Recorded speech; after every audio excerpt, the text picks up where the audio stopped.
Hello and welcome to another wheel settings video. This time we are on Project Cars 2 using the PlayStation 5, but these settings will apply for the PlayStation 4 as well. So let's have a quick look at the controls then. So we're using the Fanatec CSL Elite wheel.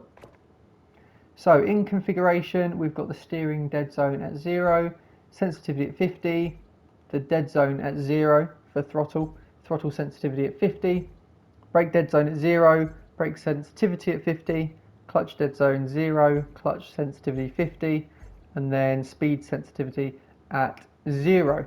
So I'm not going to talk too much about what each one does because the help description on this game is actually pretty good. So yeah, if you read that, it gives you a good idea of what each adjustment does. If you do have any questions though, please mention it in the comments below and I'll do my best to help you out. Okay, so we're not really going to talk about assignments too much because again, these are all personal preference. Just remember things like if you have KERS or DRS, for example, in the car you're using, just make sure you assign them a particular button so that you can use it when you're driving the car. Same as, you know, windscreen wipers, just make sure you assign that as a button if you're going to be using a car that you're going to be needing to use your windscreen in, and so on and so forth. You can also increase and decrease in the brake bars, can also help with the tyres as well a little bit. So the most important one then is the force feedback. So we have the flavour set to raw. For me, this just feels the best.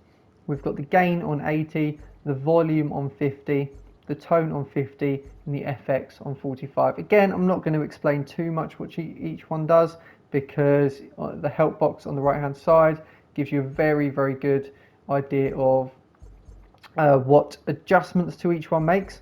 The menu settings, by the way, that just changes how strong the wheel is in the menu, so you really don't have to worry about that one at all because yeah, you're probably not going to be using the wheel to actually turn during the menu screens. So these settings are based upon what I drive in real life. So I use Project Cars 2 a lot to practice for real life racing because it has all the tracks I go to in the UK. So it's a really good way to practice those tracks before I go there in real life. And I've used these settings to try and match the car race in real life as closely as possible. So that's what these settings are based on. For me, they are the best settings. Obviously, it's always personal preference when it does come down to wheel settings, and no wheel setting is particularly faster than another unless you've got everything turned up so high that, you know, you're actually fighting the wheel and getting a bit fatigued, and,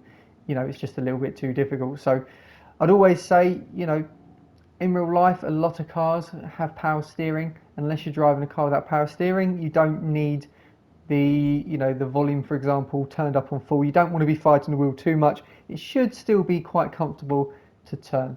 If you've got any questions about these settings that we've gone through today, please comment below and I will do my best to answer. And yeah, if you found this video helpful, give it a like. If you've not found it helpful, give it a dislike. And if you want to see more settings videos on upcoming games, feel free to subscribe. Cheers, bye.